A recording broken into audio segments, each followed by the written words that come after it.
Kisah perjanjian leluhur Jawa antara Sabdo Palon dengan Syekh Subakir. Konon ada semacam perjanjian antara Sabdo Palon sebagai pemomong dayang gaib tanah Jawa dengan Syekh Subakir sebagai penyebar agama Islam generasi awal di Jawa ini. Tersebutlah kisah dalam tulisan lontar kuno. Lontar tersebut diperkirakan ditulis oleh Kanjeng Sunan Derajat atau setidak-tidaknya oleh murid atau pengikut beliau. Cerita tentang kisah ini pernah dipentaskan sebagai lakon wayang kulit bergenre wayang songsong atau wayang kulit yang berisi cerita, hikayat, dan legenda Jawa yang digelar di Desa Derajat, Paciran, Lamongan. Kisah diawali dengan adanya persidangan di Istana Kesultanan Turki Ustamiyah Istanbul yang dipimpin langsung oleh Sultan Muhammad I. Persidangan kali ini membahas mimpi sang sultan. Menurut sang Sultan Muhammad, beliau bermimpi mendapat perintah untuk menyebarkan dakwah Islamiyah ke tanah Jawa. Adapun mubaliknya haruslah berjumlah 9 orang. Jika ada yang pulang atau wafat, maka akan digantikan oleh ulama lain asal tetap berjumlah 9. Maka dikumpulkan beberapa ulama terkemuka dari seluruh dunia Islam waktu itu. Para ulama yang dikumpulkan tersebut mempunyai spesifikasi keahlian masing-masing. Ada yang ahli tata negara, ahli perobatan, ahli tumbal, dan lain-lain. Titah dari Baginda Sultan Muhammad kepada mereka adalah perintah untuk mendatangi tanah Jawa dengan tugas khusus, yaitu penyebaran agama Islam. Ini adalah dialog antara Sabdo Palon dengan Syekh Subakir yang terjadi di atas Gunung Tidar. Syekh Subakir adalah salah satu ulama yang diutus Sultan Muhammad untuk menyebarkan Islam di tanah Jawa ini. Adapun keahlian Syekh Subakir adalah dalam bidang membuat dan memasang tumbal. Dialog yang penulis turunkan ini adalah dialog versi imajiner yang penulis oleh hikayat tersebut dengan bahasa penulis sendiri.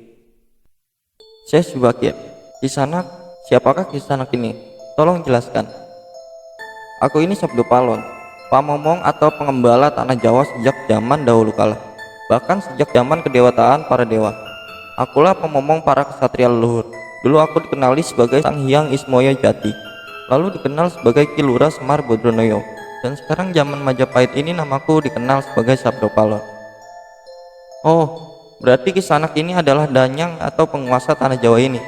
Perkenalkan Kisanak, namaku adalah Syekh Subakir, berasal dari tanah Syam, Persia. Ada hajat apa gerangan jangan digorawuh di tanah Jawa ini?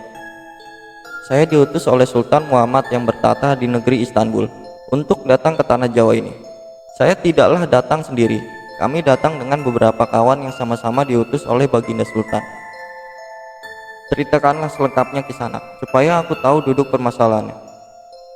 Baiklah, pada suatu malam Baginda Sultan Muhammad bermimpi menerima wisik dari Hyang Akarya Jagat, Gusti Allah yang Maha Suci lagi Maha Luhur.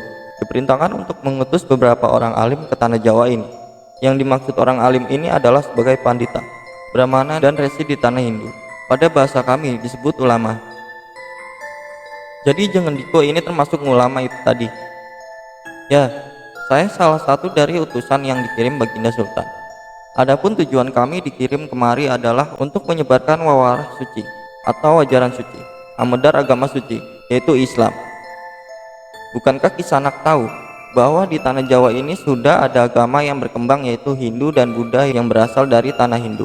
Buat apa lagi Kisanak menambah dengan agama yang baru lagi? Biarkan Kawula Dasi yang memilih keyakinan sendiri. Bukankah Kisanak sendiri sebagai dayangnya tanah Jawa lebih paham bahwa sebelum agama Hindu dan Buddha masuk ke Jawa ini, di sini pun sudah ada Kapitayan. Kapitayan adalah ajaran asli tanah Jawa yang berupa ajaran Budi. Ya, rupanya Kisanak sudah menyelidiki Kawula Jawa di sini. Memang di sini sejak zaman sebelum agama Hindu dan Buddha sudah ada Kapitayan asli. Kapitayan adalah kepercayaan yang hidup dan berkembang pada anak cucu di Nusantara ini. Jika berkenan, tolong ceritakan bagaimana Kapitayan yang ada di tanah Jawa ini. Secara ringkas, kepercayaan Jawa begini. Manusia Jawa sejak dari zaman para leluhur dahulu kala meyakini dan Sang Maha Kuasa yang bersifat tan keno kinoyo ngopo. Tidak bisa digambarkan bagaimana keadaannya. Dialah pencipta segala-galanya, Bawono Agung dan Bawono Alit, jagat besar dan jagat kecil, alam semesta dan alam manusia. Wong Jawa meyakini bahwa Dia yang Maha Kuasa ini dekat, juga dekat dengan manusia. Dia juga diyakini berperilaku sangat welas asih. Dia juga diyakini meliputi segala sesuatu yang ada.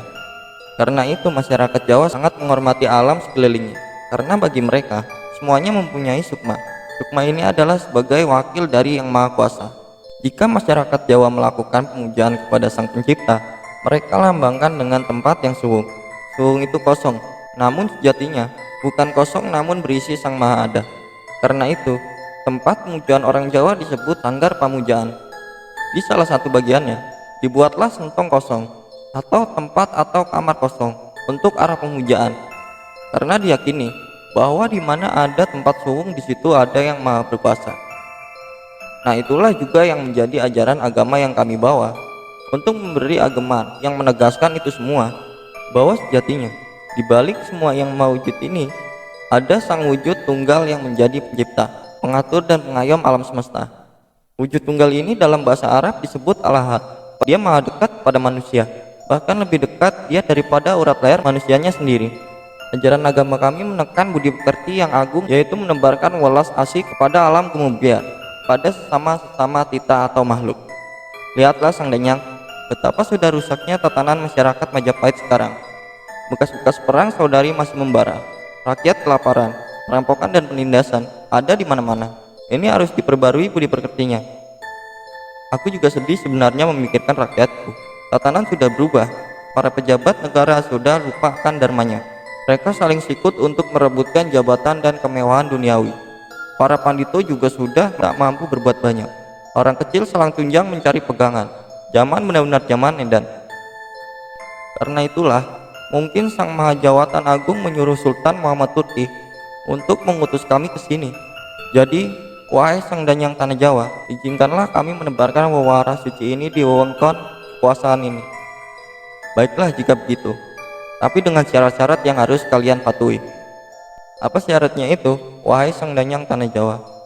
Pertama, jangan ada pemaksaan agama, dharma atau kepercayaan. Kedua, jika hendak membuat bangunan, tempat pemujaan atau ngibadah, buatlah yang wagun, luarnya nampak cakra Hindu Jawa walau isi dalamnya Islam. Ketiga, jika mendirikan kerajaan Islam, maka ratu yang pertama harus dari anak campuran. Maksud campuran adalah, jika bapaknya Hindu, maka ibunya Islam. Jika bapaknya Islam, maka ibunya harus Hindu. Keempat, jangan jadikan wong Jawa berubah menjadi orang Arab atau Persia. Biarkan mereka tetap menjadi orang Jawa dengan kebudayaan Jawa walaupun agamanya Islam. Karena agama setahu saya adalah dharma, yaitu lelaku hidup atau budi pekerti. Hati-hati jika sampai orang Jawa hilang Jawanya, hilang kepribadiannya, hilang budi pekertinya yang adiluhung. Maka aku akan datang lagi. Ingat itu, 500 tahun lagi jika syarat-syarat ini kau abaikan, aku akan muncul membuat goro-goro. Baiklah, syarat pertama sampai keempat aku setujui. Namun, khusus syarat keempat, betapapun aku dan kawan-kawan akan tetap menghormati dan melestarikan budaya Jawa yang adiluhung ini. Namun, jika suatu saat kelak akan perkembangan zaman dan ada perubahan, maka tentu itu bukan dalam kuasaku lagi. Biarlah Gusti Kang Akaryo Jagat yang menentukannya.